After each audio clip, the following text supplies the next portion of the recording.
Good morning everyone, my name is Carter and this is 1994, Step 1, Question 3, on the theme of binomial coefficients.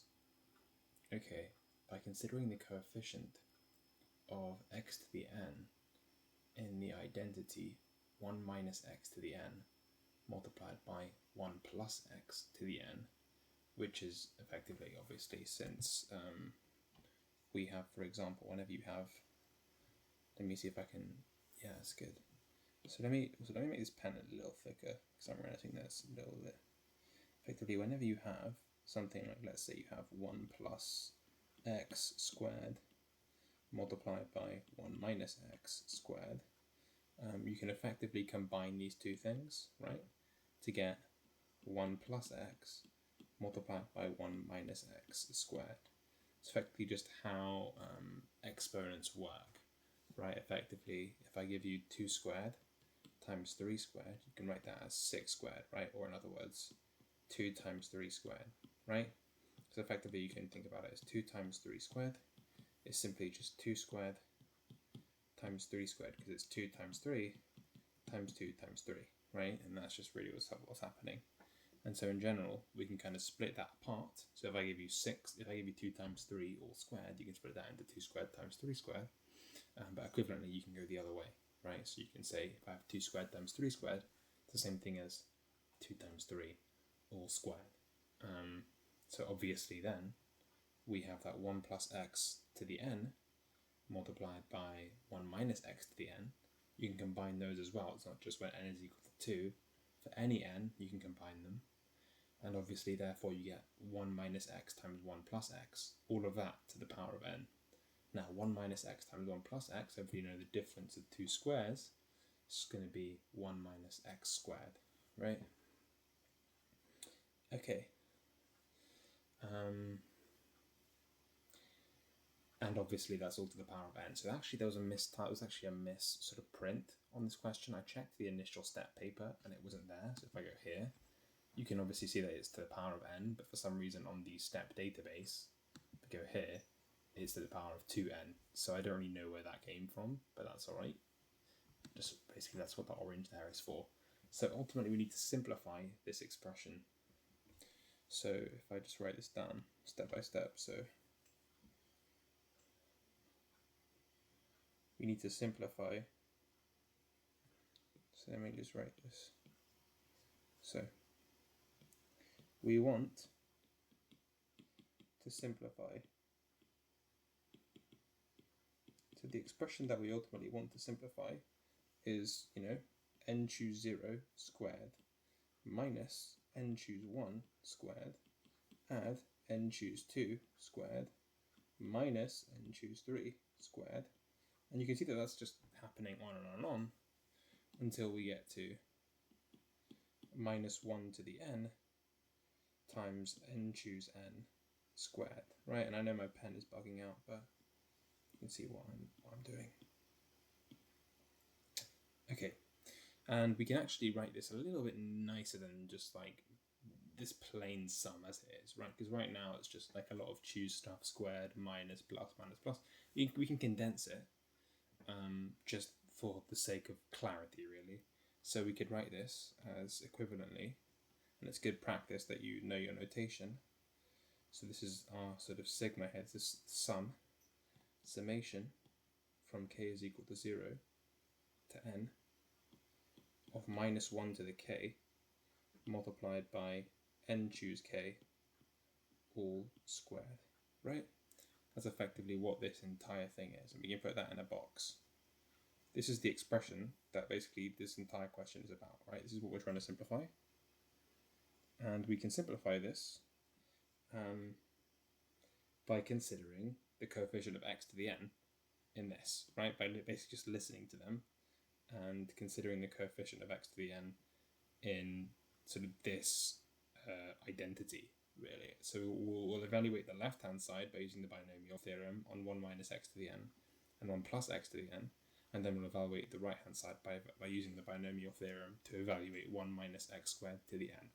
Now also, obviously note that we only really know what choose means when n is an integer, so it's implicit here. it's basically given that n is an integer, a positive integer as well, because you can't really have like -1 choose 0. It doesn't make any sense. The whole point of choose is effectively how many ways can you choose, 0 objects from n. That would be n choose 0. That's just 1. How many ways can you choose 3 objects from n? That's whatever, right? That's like n factorial over 3 factorial times n minus 3 factorial. But how many ways can you choose 3 objects from -1 makes no sense. So intuitively, -1 choose anything doesn't make any sense.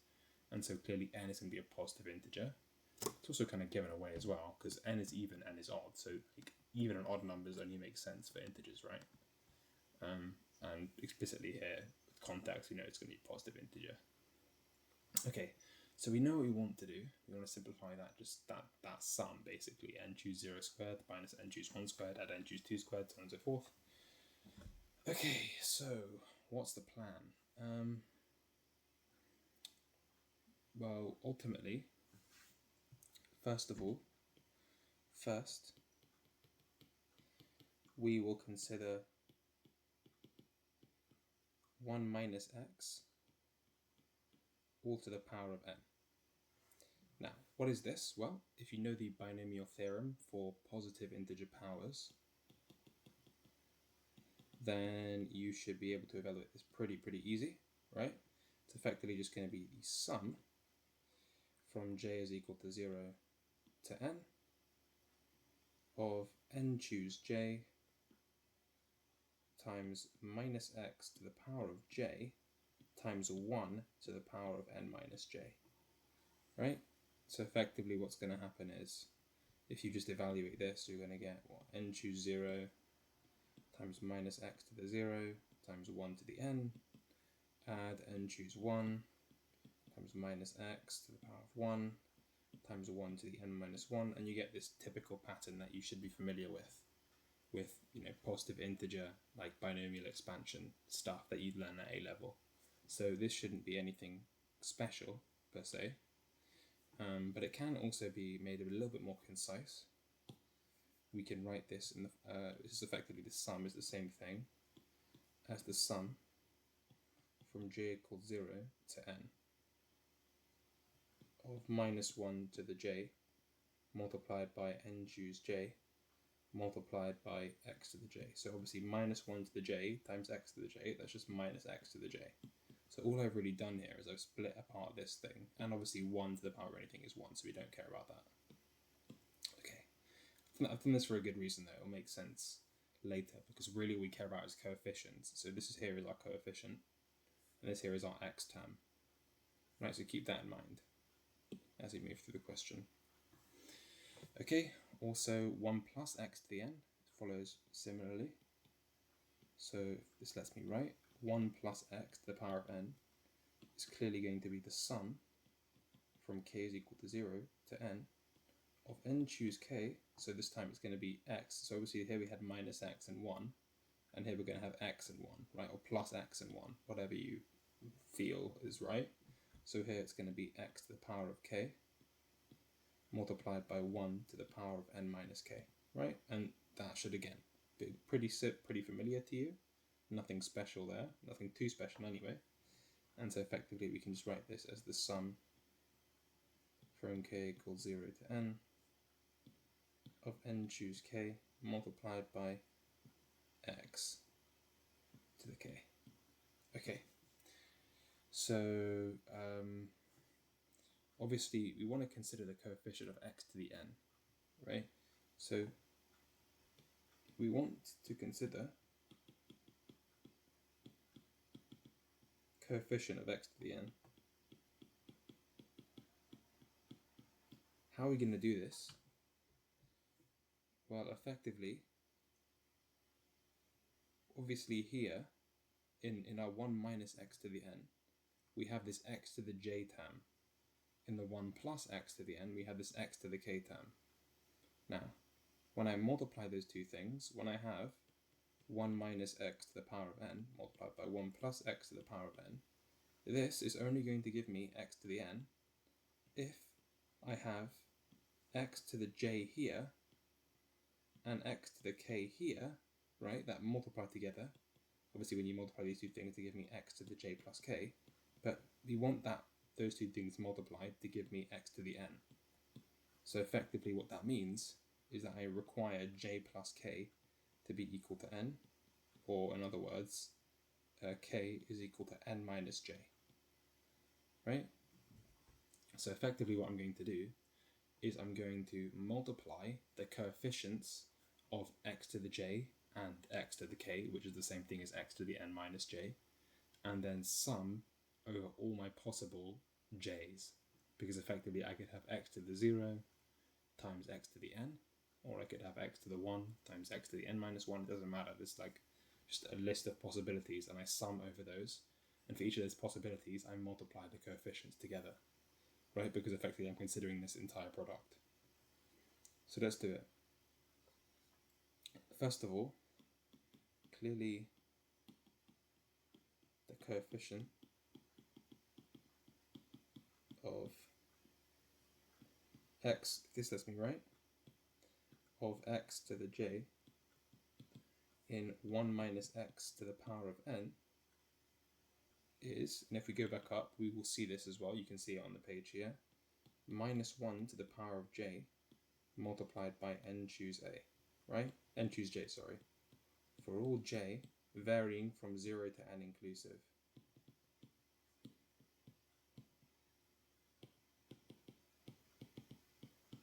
So, right, if you're wondering where this came from, well, literally just look at the expression over here. If you look at my expansion of 1 minus x to the n, let me just rub out those circles, you can see that it is exactly this. This is just binomial theorem for positive integer sort of exponents, right? Clearly, this x to the j term is just like my x, right? It's not a coefficient, it's just literally my x term, like x to the power of 1, x to the power of 2, x to the power of 0, x to the power of 3, x to the power of 4.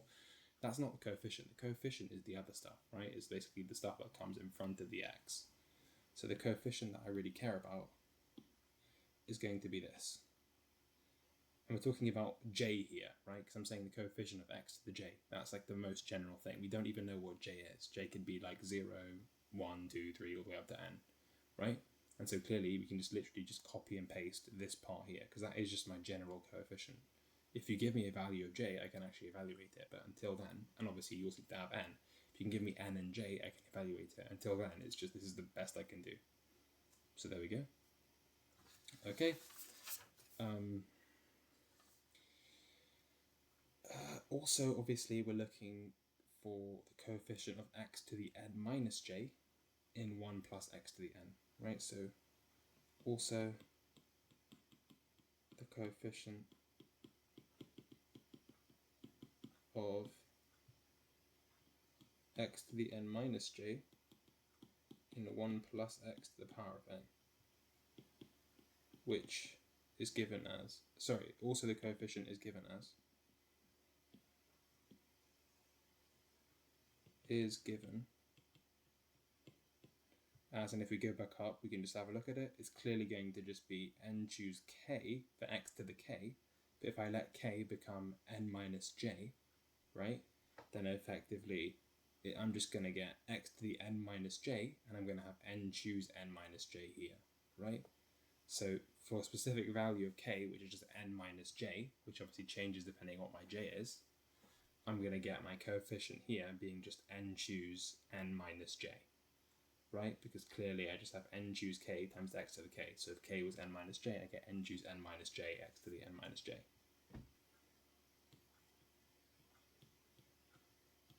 Okay, now n choose n minus j, by the way, is just equal to, by definition of the choose, which you should probably know, n factorial divided by n minus j factorial multiplied by n minus n minus j. N minus n minus j is just j factorial, right?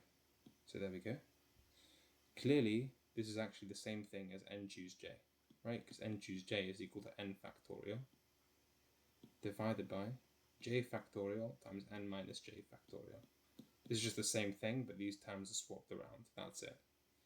So n choose n minus j is effectively the same thing as just n choose j. And so effectively figure out what our coefficient of x to the n is, we just multiply our x to the j times x to the n minus j coefficients, right? And we sum over all possible values of j. So it could be x to the 0 times x to the n, x to the 1 times x to the n minus 1, whatever. We just sum over all those possible values. So, right,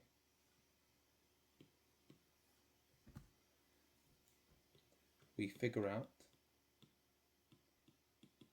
the coefficient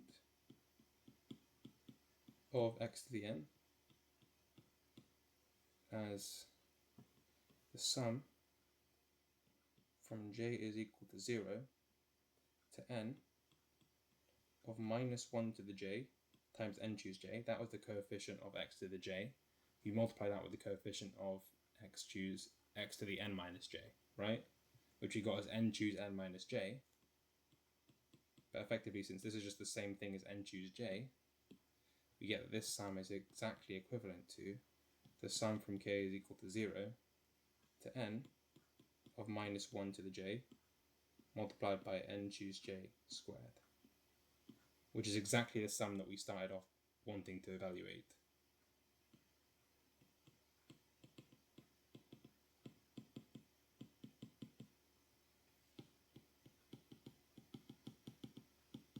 Obviously, it might seem like we made zero progress here, but actually we made a lot of progress, because now we know that we don't even need to worry about evaluating that sum like by hand or whatever else you would do.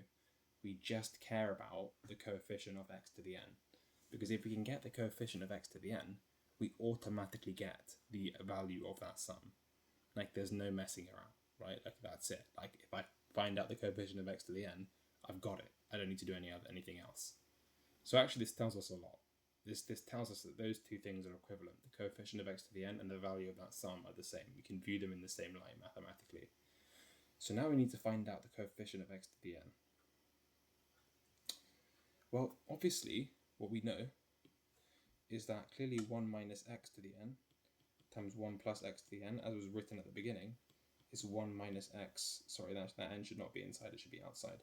It's 1 minus x squared to the n, right? Because you can combine those two things to the power of n to get 1 minus x times 1 plus x all to the power of n. So that's just 1 minus x squared to the power of n, difference of two squares. Right, well now let's use the binomial theorem on this. So this, obviously, 1 minus x, note, 1 minus x squared to the n is equal to, from the binomial theorem, the sum from r is equal to 0, let me just move this down, from r is equal to 0 to n, right, of n choose r multiplied by minus x squared to the power of r multiplied by 1 to the power of n minus r. Again, this is like another just standard usage, the same thing I did up here with 1 minus x to the n, 1 plus x to the n. Since I have minus x squared, that's just, I just changed that and I changed my variable to r. Whatever, right? This is just a standard binomial theorem. You should hopefully know this from A level. If not, go check it out. Which I assume you probably would have done by now, given that you used it. But like, if you haven't, go and do it. But yeah, effectively, obviously this is just 1. And we can rewrite this as effectively the sum from r is equal to 0 to n of n choose r multiplied by minus 1 to the r times x squared to the r, which we can just write as x to the 2r. It's just x squared times x squared times x squared r times, sorry, why did I write times 2 to the? So if you're doing this r times, it's going to be x times 2 plus 2 plus 2 r times, so 2 times r, x to the 2r, same thing, right? Okay, awesome. So now, well, what did the question even ask us to do? So we need to simplify this sum in the cases when n is even and when n is odd. So now it's going to become obvious why that's the case, right? So why those two things are different cases. Well, if n is even, sorry, if n is odd, that's the easy case. If n is odd, then n is not equal to 2m for any, well, I should say n is not equal to 2r for any r from 0 to n inclusive. right? So effectively it's not a multiple of 2 because it's odd, right? So if n is odd, then it's not equal to a multiple of 2, where effectively that you can write that as 2 times r. It's not equal to 2 times r for any r, like in our range from 0 to n, right? Which effectively means that this x to the power of term here, that's going to loop through like x to the 0, x to the 2, because then it's going to be r is equal to 1 next, x to the 4. But we know that this number here is 2r, and n cannot be written as 2r. So x to the n doesn't show up because it's odd, right? All these numbers are even, right? So you're going to get x to the 4, x to the 6, x to the 8, but obviously you missed x to the 7. You know, it's not there. It's never going to be there. It's not going to magically pop up. You know what I mean? So effectively, the coefficient is 0 because it's just not there. So it doesn't appear, and the coefficient is 0. So it, what am I doing? So it doesn't appear, which clearly implies coefficient of x to the n equals 0. So effectively, when n is odd, this thing here, this entire sum, just collapses to 0, which I think is quite amazing. Quite amazingly interesting, to be honest with you, because like you wouldn't expect that, right? But I guess when you think about it, the more you think about it, the more it makes sense, right? Especially within this context, because when n is odd, it doesn't show up on that right-hand side in the binomial expansion. So this thing here, the value of this sum, is equivalent to the coefficient of x to the n, as we've already shown. And so if it doesn't show up, 0 coefficient. Fair enough. Okay. What about in the cases where n is odd, where n is even? Well, if n is even, it does show up, right?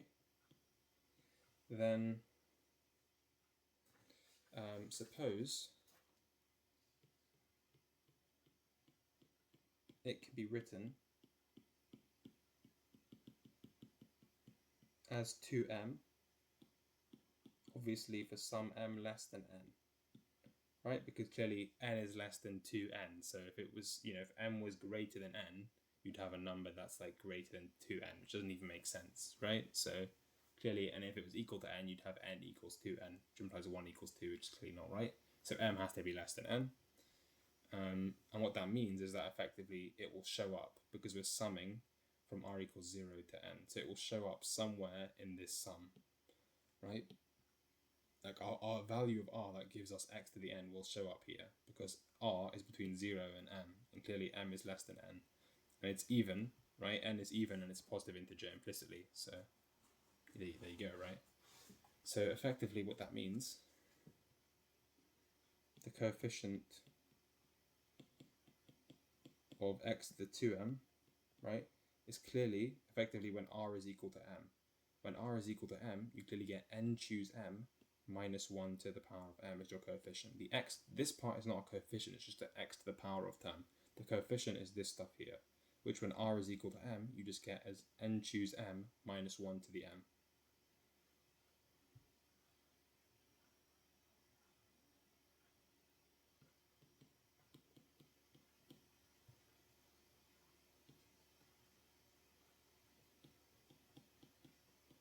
Okay. Which, by the way, n is just 2m, right? We can say n can be written as 2m, so this is effectively the same thing as 2m choose m multiplied by minus 1 to the m. Okay, which you can also write, by the way, as n choose n over 2, since 2m is n, m is n over 2, times minus 1 to the power of n over 2. And that's the way I'm going to write it. Hence, the sum from k equals 0, this is just finishing off the question, to n of minus 1 to the k multiplied by n choose k squared, which is just our sum, is equal to, right? It's different depending on whether n is odd or even, so 0 if n is odd, and obviously if n is even, then we get minus 1 to the power of n over 2 multiplied by n choose n over 2.